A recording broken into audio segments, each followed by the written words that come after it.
మూడో విడత చూస్తే 3221 సర్పంచులకు ఎన్నికలు జరిగితే 2574 సర్పంచులు వైఎస్ఆర్ కాంగ్రెస్ పార్టీకి వచ్చాయి. అంటే 79.91% అది. అదేవిధంగా టీడీపీకి 509 వస్తే 15.80% వచ్చాయి. మరి మొత్తం మీద 80% పైన వైఎస్ఆర్ కాంగ్రెస్ పార్టీ గెలిస్తే 13-14% లోపలే తెలుగుదేశం పార్టీ గెలవడం జరిగింది. మరి చంద్రబాబు నాయుడు స్వయంగానే 36% గెలిచాము, ఈ ప్రభుత్వానికి పతనం ప్రారంభమైందని చెప్పి తప్పుడు లెక్కలన్నీ కూడా చూపించిన విషయాన్ని మీడియా మిత్రులందరూ కూడా గుర్తు చేసుకోవాలని చెప్పి మీకు మనవి చేస్తూ ఉన్నాను. మరి వారు ఎంత మొత్తుకున్నా కూడా దాదాపు ఒకటో విడత 525, రెండో విడత 539, మూడో విడత 579, నాలుగో విడత 553 ఇవన్నీ కూడా వైఎస్ఆర్ కాంగ్రెస్ పార్టీకి ఏకగ్రీవాలయ్యాయి. దీంట్లో 2196 మొత్తం మీద ఏకగ్రీవాలయ్యాయి. మరి తెలుగుదేశం పార్టీకి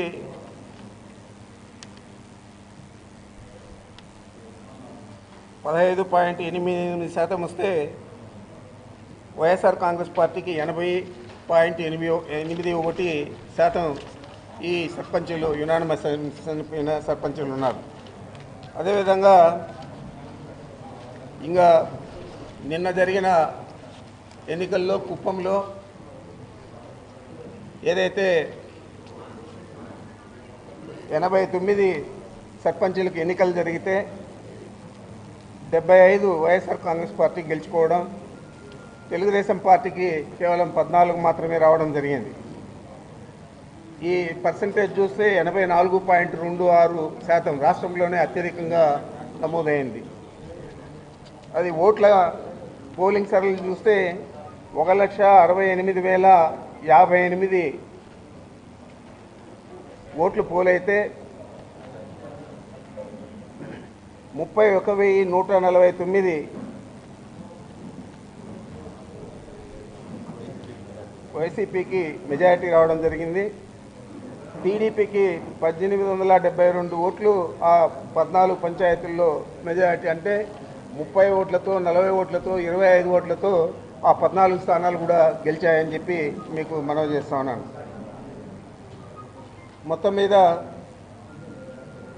మొత్తం మెజారిటీ చూస్తే 31,149 వైఎస్ఆర్ కాంగ్రెస్ పార్టీకి మెజారిటీ రావడం జరిగింది. మీరంతా చూస్తూనే ఉన్నారు, జగన్మోహన్ రెడ్డి గారిని ఈ ప్రభుత్వం అంతా కూడా తప్పుడు నిర్ణయాలు చేస్తూ ఉంది, తప్పుడు ఆలోచనలు చేస్తూ ఉంది. జగన్మోహన్ రెడ్డి గారు ఈ రాష్ట్రాన్ని అప్పుల ఊబిలో నెట్టాడు అని చెప్పి రకరకాల తెలుగుదేశం పార్టీ వారంతా కూడా ఏదైతే మాట్లాడారో దానికి ఈరోజు ఈ రాష్ట్ర ప్రజలు ఏ విధంగా సమాధానం చెప్పారో మనం ఒకసారి ఆలోచించాలని చెప్పి నేను ఈ రాష్ట్ర ప్రజలందరికీ కూడా విజ్ఞప్తి చేస్తూ ఉన్నాను. మరి కుప్పంలో చూస్తే మరీ దారుణంగా ఆయన గతంలో ఏ విధంగా ఎన్నికలు చేస్తూ ఉన్నాడు మాకు అర్థం కాదు. కానీ 40 సంవత్సరాలు ఆయన రాజకీయాల్లో ఉన్నానని చెప్పి ప్రతిరోజు చెప్తాడు. మరి 40 సంవత్సరాల ఇండస్ట్రీ ఏ విధంగా ఇక్కడ కుప్పగూలిందో ఒకసారి చూస్తే చంద్రబాబుకు అర్థమవుతుంది. ఈ ఇండస్ట్రీలో ఆయన కుప్పంలోనే క్లీన్ బౌల్డ్ అయ్యాడు. గతంలో అయితే దొంగ ఓట్లు పెట్టుకొని ఒక 20,000, 30,000 దొంగ ఓట్లు పెట్టుకొని అవన్నీ కూడా వాళ్ళ కార్యకర్తల ద్వారా వేపించుకొని మరి గెలిచే పరిస్థితి ఉన్నది. ఈరోజు స్వచ్ఛందంగా అందరూ కూడా బాగా కష్టపడినారు. ముఖ్యంగా మేము ఇన్ఛార్జ్ పెట్టిన భరత్, ఏదైతే మా మిత్రుడు చంద్రమౌళి గారు ఉన్నారు, వారు పరమపదించిన తర్వాత ముఖ్యమంత్రి గారు భరత్ను పెట్టాలని చెప్పి నిర్ణయం చేసి భరత్ను పెట్టిన తర్వాత రాత్రింబవళ్ళు వారికి అండగా మా ఎంపీ రెడ్డప్ప గారు నిలిచి వీరిద్దరి కలిపి ఏ విధంగా పనిచేశారో అది అంతా కూడా అక్కడ ప్రజల్లో తీసుకుపోయిన పద్ధతి. జగన్మోహన్ రెడ్డి గారు ఎన్నో పథకాలు అమలు చేశారు. ఈరోజు అవన్నీ కూడా కేవలం కొంతమందికే చెల్లకుండా వాటిని స్టాచ్యురేషన్ మోడ్లో అర్హులైన వారికి అందరికీ ఇచ్చే విధంగా అక్కడున్న గ్రామ సెక్రటరియట్లు కానీ వాలంటీర్లు కానీ పనిచేశారు. మరి వారికి తోడుగా భారత్ ఎంపీ రెడ్డప్ప గారు పనిచేశారు. ఇవన్నీ కలిసి వచ్చాయి కాబట్టి జగన్మోహన్ రెడ్డి గారి ఏదైతే ఆశయం కోరిక ఉన్నదో కుప్పంలో మెజారిటీ సాధించాలని అది ఈరోజు సాధించడం జరిగింది. తప్పకుండా ఈ క్రెడిట్ అంతా కూడా మా ముఖ్యమంత్రి ప్రీతం నాయకుడు జగన్మోహన్ రెడ్డి గారికి చెందుతుంది. ఏం చేతంటే ఆయన ఇచ్చిన పథకాలు, ఆయన ఇచ్చిన అభివృద్ధి కార్యక్రమాలు కుప్పంలో మేము ఏదడిగినా కూడా నో అని చెప్పకుండా జగన్మోహన్ రెడ్డి గారు చేశారు కాబట్టి మేము ఈ విజయాన్ని తీసుకురావడానికి వీలైంది. లేకపోతే ఇంత పెద్ద ఎత్తున మనం విజయం సాధించలేమని కూడా మేము మనవి చేస్తూ ఉన్నాను. కేవలం ఆయన అసమర్థ నాయకుడిగా మిగిలిపోయాడు ఈరోజు చంద్రబాబు నాయుడు.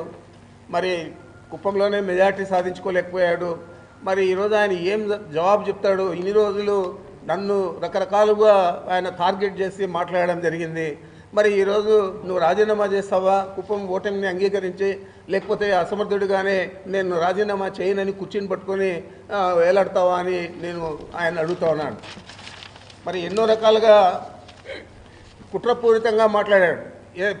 అతను మామూలుగానే కాన్స్పిరేటర్ అనేది చంద్రబాబుకు పర్యాయ పదం. మరి అలాంటి కాన్స్పిరేటర్ రోజువారీ నా మీద చాలా దుడుకుగా వయసుకు తగినట్లు మాట్లాడకుండా దుడుకుగా మాట్లాడిన విషయం కూడా మీడియా ప్రజలందరికీ కూడా తెలుసు. మరి ఈరోజు ఆయన ఈ ఫలితాలు చూసిన తర్వాత ఇంకా కుప్పంలో 4 పంచాయతీలు మిగిలిపోయాయి, అదేవిధంగా మున్సిపాలిటీ మిగిలిపోయింది. దాంట్లో కూడా ఖచ్చితంగా మేము 20,000 పైన మెజారిటీ సాధిస్తాం. మొత్తం 50,000 పైన మెజారిటీ వస్తుంది. మళ్ళా నువ్వు తిరిగి కుప్పంలో పోటీ చేయాలంటే నీకు ధైర్యం సాలుతుందా? రాజకీయాల్లో ఉండగలుగుతావా? ఈ జిల్లాలో ఏ నియోజకవర్గం నుంచి నువ్వు పోటీ చేస్తావు అది ముందు నువ్వు తేల్చుకోవాలా అని నేను చంద్రబాబును అడుగుతా ఉన్నాను.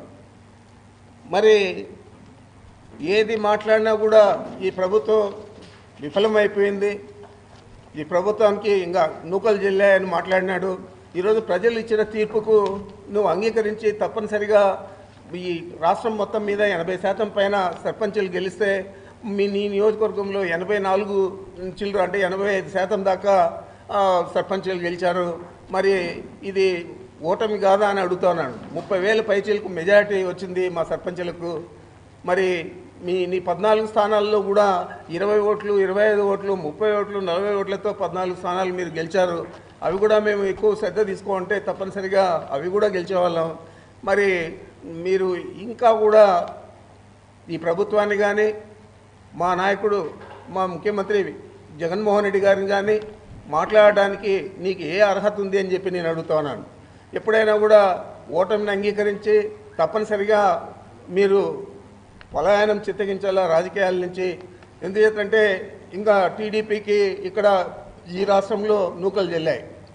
మొదటి నుంచి నేను చెప్తా ఉన్నాను, టీడీపీ మొన్న ఎన్నికే 2019 ఎన్నికే లాస్ట్ ఎన్నికలు, ఆ తర్వాత ఇంకా టీడీపీ ఉండదు అని చెప్పి ఏదైతే చెప్పానో దానికి రాష్ట్ర ప్రజలందరూ కూడా నాంది పలికారని చెప్పి మీకు మనవి చేస్తున్నాను. ఇంకైనా చంద్రబాబు నాయుడు బుద్ధి తెచ్చుకొని ఎవరిని ఏ విధంగా పలకరించాలా, వయసుకు తగినట్లు మాట్లాడాలన్నా పని లేదా అని నేను అడుగుతా ఉన్నాను. మరి ఏది ఏమైనా కూడా ఈ విజయం జగన్మోహన్ రెడ్డి గారిది. జగన్మోహన్ రెడ్డి గారి విజయాన్ని ఎవరు కూడా ఈ రాష్ట్ర ప్రజలందరూ కూడా అంగీకరించే 80% పైన మెజారిటీతో సర్పంచులను గెలిపించారు. మరి దీన్ని అంగీకరించి తప్పకుండా చంద్రబాబు నాయుడు పదవి నుంచి తప్పుకోవాలా, లేదా శాసనసభ్యత్వానికి కూడా రాజీనామా చేయాలా. కుప్పంలో ఘోరంగా విఫలమయ్యారు కాబట్టి మరి నేను డిమాండ్ చేస్తా ఉన్నా, నీకు ఏదైనా నీ విఘ్నతకే వదిలేస్తా ఉన్నా, నువ్వు రాజీనామా చేస్తావా లేకపోతే రాజకీయాల్లోనే నువ్వు కుట్రలతోనే రాజకీయాల్లో కొనసాగుతావా అని చెప్పి నీ విఘ్నతకే వదిలేస్తా ఉన్నానని చెప్పి కూడా చంద్రబాబు నాయుడుకి చెప్తా ఉన్నాను. మరి రాష్ట్ర ప్రజలందరూ కూడా ఇచ్చిన తీర్పు ఇది చరిత్రాత్మకమైంది. తప్పకుండా వైఎస్ఆర్ కాంగ్రెస్ పార్టీకి ఇంకా రాబోయే రోజుల్లో ఇంకా ఎక్కువ శాతం విజయాలు వస్తాయని చెప్పి నేను తెలియజేస్తూ, అదేవిధంగా మన జిల్లాలో కూడా చూస్తే దాదాపు నానా రచ్చ చేశారు. ఎలక్షన్ కమిషన్ గురించి నేను మాట్లాడుతూ కానీ మరి కొన్ని వ్యవస్థలంతా కూడా చేతిలో పెట్టుకొని చంద్రబాబు నాయుడు ఈ జిల్లాలో మమ్మల్ని అందరినీ కూడా టార్గెట్ చేసి నన్ను కానీ మా ఉప ముఖ్యమంత్రి గారిని కానీ టార్గెట్ చేసి వారు ఏ విధంగా ఎన్నికల్లో తప్పుడు ఫిర్యాదులన్నీ కూడా ఎన్నికల కమిషన్కి ఇచ్చారు. అయినా ఎన్నికల కమిషన్ కూడా అన్నీ కూడా సక్రమంగా జరిగాయని చెప్పి వారే చెప్పడం జరిగింది. మరి 108 సర్పంచులకు గాను 108 కూడా నా నియోజకవర్గంలో గెలిచాం. అదేవిధంగా మాచర్లలో 78 సర్పంచులకు గాను 75 సర్పంచులు గెలవడం జరిగింది. మరి ఇవన్నీ కూడా విజయాలు కాదని లేదా ఇవన్నీ కూడా ఏకగ్రీవాలైతే అవన్నీ కూడా తప్పుడు ఏదో భయపెట్టి ఏకగ్రీవాలు చేసుకున్నారని చెప్పి ఒక ప్రజలకు ఆయన చెప్పే అవకాశాన్ని కల్పించుకొని చెప్పాడు. మరి అది ఎవరు నమ్మే పరిస్థితుల్లో ఈ రోజు ఎవరు కూడా లేరు ఈ రాష్ట్ర ప్రజలని చెప్పి నేను తెలియజేస్తా ఉన్నాను. ఏది ఏమైనా కూడా ఈ విజయం జగన్మోహన్ రెడ్డి గారిది, వైఎస్ఆర్ కాంగ్రెస్ పార్టీది. ఎప్పుడు కూడా ఇలాంటి విజయాలే మనం సాధించి తప్పకుండా జగన్మోహన్ రెడ్డి గారు ఒక చరిత్ర సృష్టిస్తాడు రాబోయే రోజుల్లో అని కూడా నేను మనవి చేస్తూ ఉన్నాను. మాట్లాడు సార్.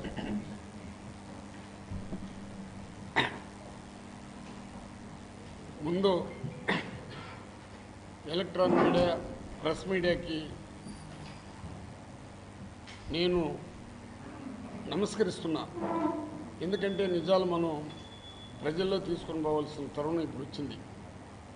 రాష్ట్ర ఎన్నికలు ఒక పక్క జరిగినప్పుడు రాష్ట్రం అంతా ఒక పద్ధతిగా తీసుకున్నాము, కేవలం కుప్పాన్ని ఒక పద్ధతిగా తీసుకున్నాము. ఈ రాష్ట్రంలోనే కాదు, ఈ దేశంలో కూడా ఏ ముఖ్యమంత్రి కూడా డైరెక్ట్గా పేదవాళ్ళకి అకౌంట్లో డబ్బు వేసే కార్యక్రమాలు ఏ ముఖ్యమంత్రి కూడా చేయలే. ఇండియా చరిత్రలోనే ఒక మంచి ముఖ్యమంత్రిగా పేరు తెచ్చుకునేదే కాకుండా పేదవాళ్ళకి అక్కడ కులం చూడాల, పార్టీ చూడాల, మతం చూడాల, పేదవాళ్ళకి వాళ్ళు డైరెక్ట్ అకౌంట్లోనే డబ్బులు వేసిన కారణంగా నవరత్నాలు ఏ విధంగా ప్రతి ఇంటికి తోడ్పడింది. కోటీశ్వరుల భార్యలు కూడా డోక్రా లోన్లు ఉంటే వాళ్ళకి కూడా ఆ లోను ఫస్ట్ టైం తొయ్యటం, ప్రతి విద్యా విషయంలో కానీ ఆరోగ్య విషయంలో కానీ నాడు నేడని పెట్టి తీసుకుని వచ్చిన కార్యక్రమాలు ముఖ్యంగా జగనన్న గాలి ఈ విజయం సాధించింది కూడా. నేను కుప్పాన్ గురించి ప్రత్యేకంగా చెప్పదలుచుకున్నా. మీకందరికీ కూడా తెలుసు చంద్రబాబు నాయుడు ఏ విధంగా ఏకగ్రీవాన్ని ఏ విధంగా మాట్లాడినాడు. వారికి శకుని మాదిరిగా 2 పేపర్లు దొరికింది.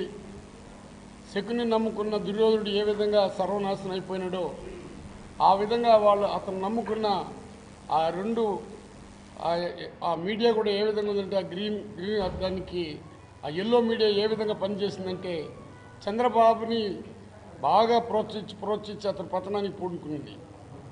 ఈరోజు మీరందరూ కూడా ఒక తూరి ఆలోచించండి. ప్రస్తుతులందరూ కూడా ఏకగ్రీవంగా మన కుప్పం కేవలం జగనన్న చేసినటువంటి మార్గదర్శకాలు, ఆయన ఇచ్చినటువంటి నవరత్నాలు, దానికి తోడుగా మన పెద్దిరెడ్డి రామచంద్రరెడ్డి ఒక ఛాలెంజ్గా తీసుకున్నాడు.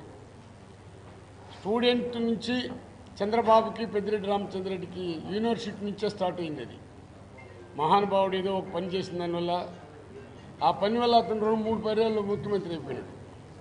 రామచంద్రరెడ్డి గారు చేసిన పనికి అంటే సభలో నేను వేరే మాట్లాడకూడదు.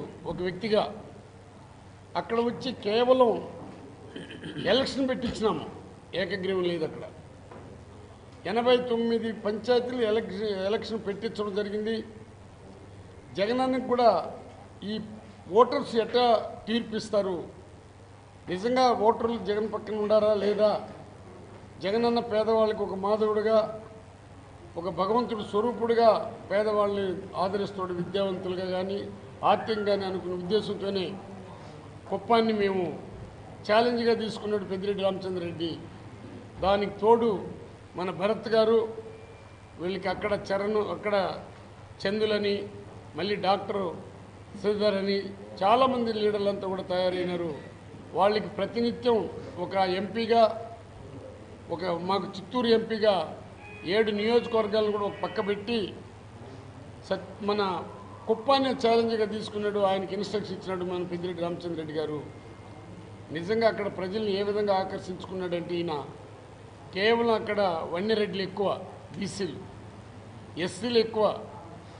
వాళ్ళకి స్టేట్లోనే వన్యరెడ్లకు ఒక కార్పొరేషన్ చైర్మన్ చేసి నేను మీకుండానని 2 నెలలకు 3 నెలలకు ఒక తూరిపోయి పెద్దిరెడ్డి రామచంద్రరెడ్డి జగనన్న యొక్క ఆలోచన విధానాన్ని ప్రజల్లో తీసుకుని వచ్చే దాంట్లో సఫలీకృతం అయినాడు. ఎక్సలెంట్గా ఎలక్షన్ జరిపించారు. తీర్పు ఏ విధంగా వచ్చిందంటే కుప్పం ప్రజలందరూ కూడా చంద్రబాబు యొక్క చరిత్ర తెలుసు. వెన్నుపోటుదారుడని తెలుసు, అబద్ధాలు చెప్తున్నాడని తెలుసు, అబద్ధాలతోనే బతుకుతున్నాడని తెలుసు, రేపు అబద్ధాలతోనే తన జీవితాన్ని వదులుకుంటాడని కూడా ప్రజలకు తెలుసు. కానీ వాళ్ళు బాగా మోసపోయారు. రామారావు పేరు చెప్పి రామారావు ఫోటో పెట్టుకుని, రామారావు అంటేనే ఆ బీసీలకి మంచి అభిమానం ఉంది కాబట్టి ఆ పేరు పెట్టుకుని వాళ్ళని మోసం చేశాడు. కానీ ప్రజలంతా చూశారు, ఇన్ని సంవత్సరాలు మనం మోసపోయినాము. ఈరోజు జగనన్న బీసీలని బాగా మంచి స్థితికి తీసుకుని వచ్చాడు. అక్కడ మతం లేదు, కులం లేదు, పార్టీ లేని వ్యవస్థను తెచ్చాడు. కాబట్టి మనం ఖచ్చితంగా బుద్ధి చెప్పాలా, చంద్రబాబుని చీకొట్టాలా, చంద్రబాబుని మళ్ళీ రాకుండా కుప్పానికి రాకుండా చేయాలనే ఒక దృఢ సంకల్పంతో వారు ఈ విజయాన్ని సాధించారు. ఈ విజయానికి జగనన్న గాలి, మన పెద్దిరెడ్డి రామచంద్రరెడ్డి యొక్క తోడ్పాటు. అక్కడ ప్రతి ఒక్క ఊర్లో కూడా ప్రతి పంచాయతీ సర్పంచ్లు కూడా పెద్దిరెడ్డి రామచంద్రరెడ్డి పేరు పెట్టి పిలిచే పరిస్థితికి తీసుకుని వచ్చినాడంటే ఆ ప్రజలందరూ కూడా పెద్దిరెడ్డి రామచంద్రరెడ్డికి సంతోషంగా స్వీకరించారు. సీఎం గారు ఎన్ని మాట్లాడినా, ఎంత పెద్ద లీడర్లైనా సీఎం గారి యొక్క నవరత్నాల వల్లనే, సీఎం యొక్క జగన్మోహన్ రెడ్డి గాలి వల్ల పేదవాళ్ళు హృదయాన్ని తీసుకున్నాడు. ఓటర్లంతా కూడా జగన్మోహన్ రెడ్డి ఆకర్షించాడు. ఏ మతస్థుడు కూడా, ఏ కులస్థుడు కూడా, ఏ పార్టీ కూడా జగనన్నని ద్వేషించలేదు. అందరూ వారు ఒక భగవంతుడి స్వరూపుడుగా వారు గుండెల్లో పెట్టుకొని గెలిపించిన దానికి ప్రత్యేకించి కుప్ప ప్రజలకు కూడా నేను ధన్యవాదాలు చెప్తున్నాను. చంద్రబాబుని ఒకటే మాట్లాడినా, నేను రిజైన్ చేయమని మాత్రం చెప్పడంలా చంద్రబాబుకి. ఏమంటే అతనికి ఇంకా పిచ్చి కుదరలా, పిచ్చి బాగా ముదిరిపోయింది. నా కోరిక ఒకటే, ఆయనకి భగవంతుడు మంచి ఏమంటే అతను ఇంకా బాగా అతను ఏ విధంగా అంటే తొందరగా కూడా పిచ్చి ఎట్ట ముదరాలంటే కాగితాలు దింపుకుంటుంది తిరిగేటట్టు పిచ్చి ముదరాలి అతనికి. ఎందుకంటే అన్నీ అబద్ధాలే, ప్రతి ఒక్కటి అబద్ధాలే. ఇళ్ల స్థలాలు ఇచ్చినా దానిపైన బాధపడతాడు. వాళ్ళకి స్కూలుకు పంపించేదానికి బిడ్డలకి 15,000 ఇచ్చినా బాధపడిపోతాడు. ఇంగ్లీష్ మీడియం పెట్టినా బాధపడిపోతాడు. నాడు నేడన్నా బాధపడతాడు. అన్నిటికీ కోర్టుకు పోయి ప్రజా సంకల్పాన్ని పూర్తిగా నాశనం చేసి ప్రజల యొక్క అభివృద్ధిని ఆటంకపరుస్తూ ఈరోజు పిచ్చివాడి మాదిరిగా దేశంలో తిరుగుతూ ఉన్నాడు. ఆ పిచ్చివాడికి ఆ గ్రీన్ పేపర్లు కూడా, ఆ ఎల్లో పేపర్లు కూడా వంతు పలుకుతున్నది. ఈరోజు నేను ఛాలెంజ్ చేస్తున్నాను. మన నియోజకవర్గమే కాదు, చిత్తూరు జిల్లాలో మొత్తం కూడా నేను చెప్పినాను ఇప్పుడే పెద్దిరెడ్డి రామచంద్రరెడ్డికి. 4 రోజులు మనం 5 రోజులు తీసుకున్నాము. ప్రతి నియోజకవర్గం 14 నియోజకవర్గాలు పోదాము. మనం పోటర్లతో కూడా పెట్టి చూపిస్తాం. జగనన్నకి ఎంతమంది గెలిచారు, ఎటువంటి మెజార్టీ వచ్చింది. నేను ఏకగ్రీవాన్ని గురించి మాట్లాడట్లా, దానికి రకరకాలుగా కథలు అల్లినారు. ఏకగ్రీవం అయిందంట. మరి నా నియోజకవర్గంలో ఒక మంచి స్టేట్మెంట్ కూడా ఇచ్చేసాడు. మొత్తం అక్కడనే గెలిచేస్తున్నారంట. ఈరోజు మళ్ళీ చంద్రబాబు చెప్తున్నాను, ప్రతి నియోజకవర్గానికి నేను పెద్దిరెడ్డి రామచంద్రరెడ్డి ఎమ్మెల్యేలు పోతాము. 14 మంది ఎమ్మెల్యేలు 80% సర్పంచ్ని గెలుచుకున్నారు. ఎలక్షన్ పెట్టి మేము నిరూపిస్తాము. చంద్రబాబుకు దమ్ము ధైర్యం ఉంటే కుప్పానికి వచ్చి వాళ్ళకి ఎంతమంది గెలిచినారో దాన్ని ఫోటోలు పెట్టమనండి. నా పైన ఈ పీడితంగా పడతాడు కాబట్టి ఇదెట్నా ఈయనెట్ట పెద్దిరెడ్డి రామచంద్రరెడ్డికి 100కి 100 పాలు గెలిచేసినాడు. ఇండియా చరిత్రనే మార్చేసినాడు. ఏ ఎమ్మెల్యేలు కూడా, ఏ మంత్రులు కూడా వాళ్ళ నియోజకవర్గంలో 100కి 100% పంచాయతీలు గెలిపించిన దాఖలాలు పోలేదు. ఆ విధంగా పెద్దిరెడ్డి రామచంద్రరెడ్డి అక్కడ స్టార్ట్ చేసేసినాడు. కాబట్టి చంద్రబాబుకి నా విజ్ఞప్తి ఏమంటే, నువ్వు ఎట్ట పిచ్చి మాదిరిగా నీ కుక్కన్లా, కుక్కకు విశ్వాసం ఉంది. కుక్కని కానీ పోలిస్తే నేను దరిద్రుడవుతా. ఎందుకంటే కుక్కకి విశ్వాసం ఉంది కాబట్టి చంద్రబాబుకి విశ్వాసం ప్రజలపైన. ఆయనకి ఎవరిపైన విశ్వాసం ఉందంటే కోటీసు పైన విశ్వాసం ఉంది. జగనన్నకి ఎవరిపైన విశ్వాసం ఉందంటే పేదవాళ్ళపైన విశ్వాసం ఉంది. చంద్రబాబుకి ఎవరిపైన విశ్వాసం ఉందంటే వెన్నుపోటు పొడుస్తూ బతికే విశ్వాసం అతనికి ఉంది. జగనన్నకి ఏ విధంగా విశ్వాసం ఉన్నది, తన తండ్రి ఏ విధంగా పనులు చేశాడు, కులమో మతమో పార్టీ లేని వ్యవస్థను తెచ్చాడు, ఈర్ష్య ద్వేషం లేని రాజ్యాన్ని స్థాపించాడు. ఆ స్థాపన చేయాలని 4 అడుగులు ముందుకేశాడు. ఈరోజు రాక్షస పరిపాలన పోయి రామరాజ్యంలో మనం ఉండాము, వర్షాలు కూడా బాగుపడుతూ ఉండదు. ఎందుకు నేను ఈ విధంగా చెప్తున్నానంటే, దేశమంతా వర్షం పడితే కుప్పంలో పాపం వర్షం పడల, 2 మండలాల వర్షమే లేదు. ఆ వరుణుడు కూడా ఇంకా అతన్ని పెట్టుకున్నాడు. అందుకే దేవుడు కూడా అతనికి మంచి ఆయుష్ ఇవ్వాల, పిచ్చి మాదిరిగా తిరగాల, కాగితాలు చింపుకుంటా పోయి తిరిగితేనే నాకు తృప్తి అవుతుంది. కాబట్టి ఒక్కటైనా నిజం చెప్పండి. మీ ప్రెస్ వాళ్ళకు కూడా నా విజ్ఞప్తి ఏమంటే, దయచేసి నిజాలు రాయండి. ఒక ప్రెస్ అంటే ఒక వారధి గవర్నమెంట్కి, ప్రజలకి. దాన్ని నిరూపించేదానికి చేయండి.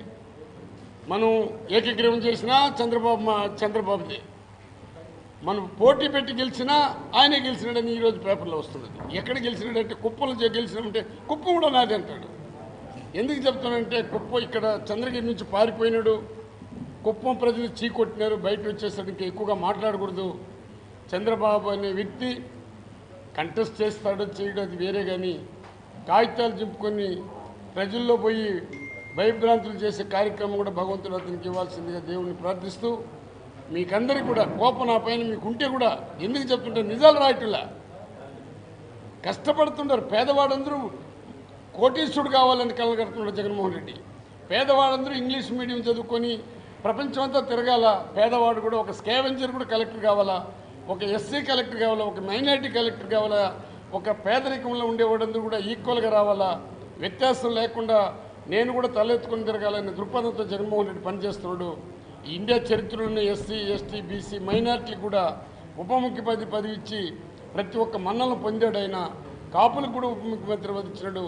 అన్నిటికి మించి కూలి చేసుకున్న వాళ్ళకి 45 నుంచి 60 సంవత్సరాలు, ఎస్సీ, ఎస్టీ, బీసీ, మైనారిటీకి, కాపులకు కూడా 45 నుంచి 60 సంవత్సరాలు ఉన్న మహిళలకు కూడా 18,750 రూపాయలు వేసినట్టంటే అందులో డైరెక్ట్గా అవినీతి లేదు. ఇక్కడ డైరెక్ట్గా వాళ్ళు అకౌంట్లో పడుతుంది. అందుకే ప్రజలు ఇది బ్రహ్మరథం పెట్టినారు. కాబట్టి నేను మా రామచంద్రరెడ్డి గారిని కోరేది ఏమంటే,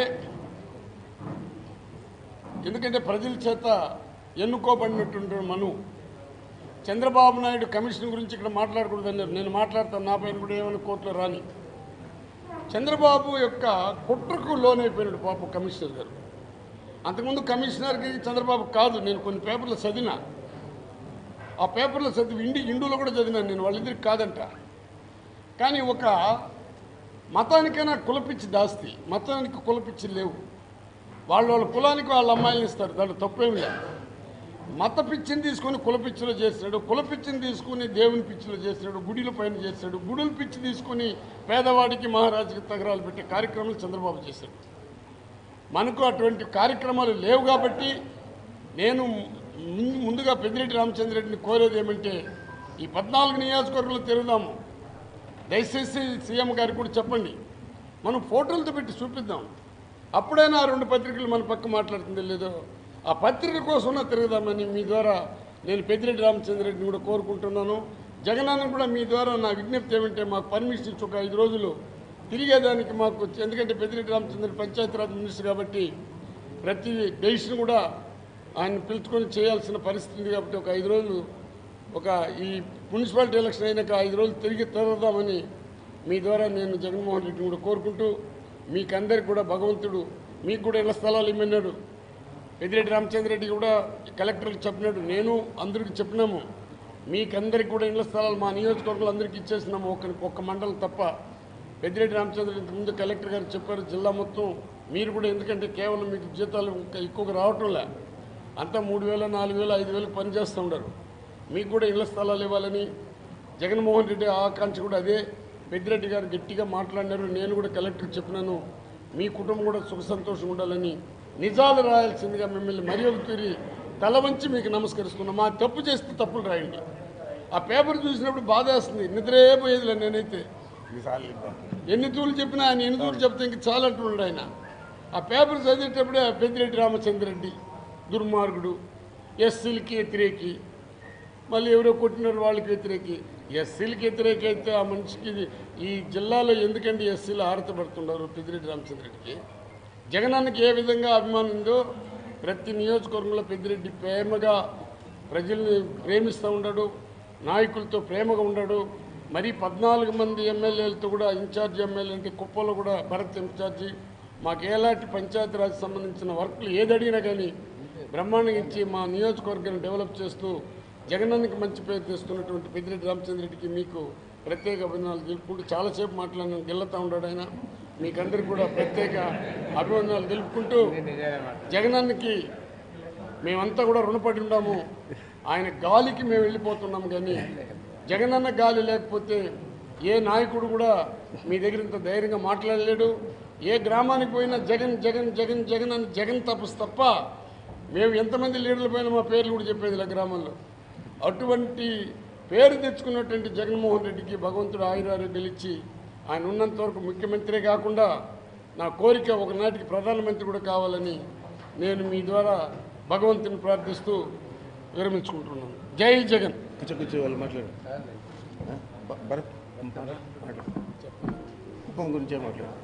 నేను కుప్పం గురించి మరి ఎక్కువ మెజార్టీని గెలిచాము. జగన్మోహన్ రెడ్డి గారి ఏదైతే ఆయన కొన్ని పథకాలు అమలు చేస్తాడో వాటి వల్ల అభివృద్ధి కార్యక్రమాల వల్ల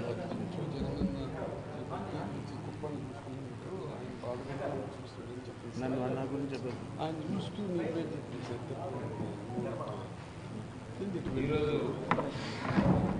ఆయన కూడే కదా మిమ్మల్ని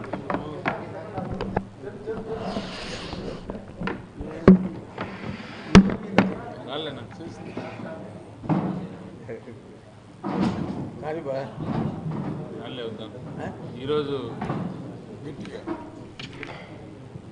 కుప్పం నియోజకవర్గంలో ఈరోజు ఇంత అఖండంగా మేము గెలవడానికి ముఖ్యంగా మా ముఖ్యమంత్రులు వైఎస్ జగన్మోహన్ రెడ్డి గారి పథకాలు, ఆయన ప్రవేశపెట్టినటువంటి వాలంటీర్ వ్యవస్థ, ఇవన్నీ కూడా కుప్పంలో లాస్ట్ మైల్ డెలివరీకి సంబంధించిన అన్ని కార్యక్రమాలు కరెక్ట్గా చేస్తూ, ముఖ్యంగా ఇక్కడ చిత్తూరు జిల్లాకి పెద్ద దిక్కైనటువంటి రామచంద్రరెడ్డి అన్నగారి నేతృత్వంలో ఏ ఒక్క చిన్న సమస్య ఉన్నా కూడా ఎల్లప్పుడూ అందుబాటులో ఉండేటటువంటి రెడ్డప్పన్న కానీ మా ఎంపీ గారు, గంగాధర్ నెల్లూరు ఉప ముఖ్యమంత్రి అయినటువంటి మా నారాయణ స్వామి గారు, వీళ్ళందరి స్ఫూర్తితో మేము మంచి టీం వర్క్ చేసి ప్రతి మండలానికి ఒక్కొక్క అబ్జర్వర్ని పెట్టుకొని కరెక్ట్గా లాస్ట్ మైల్ డెలివరీ చేసి మేము ఈరోజు కుప్పంలో ఈ స్థాయికి మెజారిటీ తీసుకురావడం జరిగింది. ఇది ఇకపైన కూడా ఇలాగే కంటిన్యూ చేస్తూ రామచంద్రరెడ్డి అన్న గారు ఏం చెప్తే అది ఫాలో అవుతూ ముఖ్యమంత్రి గారు ప్రవేశపెట్టేటటువంటి ప్రతి ఒక్క పథకాన్ని కూడా ఖచ్చితంగా ప్రజల దృష్టికి, ప్రజల దగ్గరకు తీసుకెళ్ళి ఎల్లప్పుడూ అందుబాటులో ఉంటూ ఏ చిన్న సమస్య వచ్చినా రెస్పాండ్ అయ్యి మరింత మెజారిటీ తీసుకురావడానికి ప్రయత్నం చేస్తామని చెప్తాం. Thank you.